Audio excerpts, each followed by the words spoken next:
As the National Botanic Garden of Wales marks its 20th anniversary, it's had to close its doors to visitors as the COVID pandemic sweeps across the country. The paths and walkways lie empty for the first time in the garden's history. There isn't a soul in sight.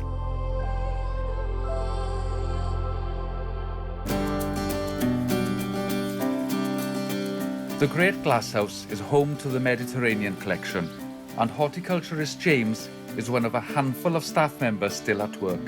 He also is one of the lucky few to witness this spring's magnificent displays. So this is a Ceanothus. It's a Californian lilac. It's low maintenance in the Great Glasshouse. We do a bit of pruning, watering and feeding. Ceanothus are readily available to the UK gardener. They're hardy outside but flower more late spring, like a full sun position. But at the minute in here this is looking profoundly beautiful, and we're lucky to have it here. We're still watering, we're still feeding, we're still planting, we're still growing. So hopefully when the visitors return they have something really impressive to look at. This Ceanothus is blue, and blue is actually my favourite colour, but it's also a colour that's close to my heart because my wife and mother-in-law are currently working for the NHS, combating the situation. And the resilience of this tree reminds me about the resilience of the NHS.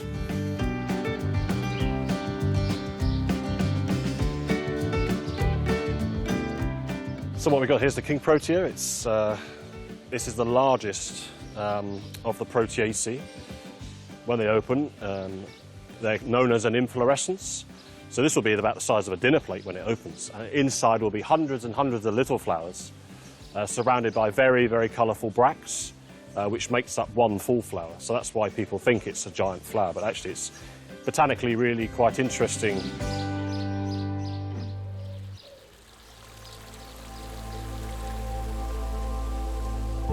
In this surreal time, the Great Glasshouse is a giant cocoon of normality.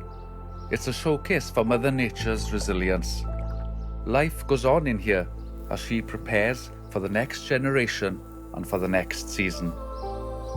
Summer is just around the corner, eagerly awaiting in the wings with its flamboyant displays. A show that hopefully we can all come and experience for ourselves.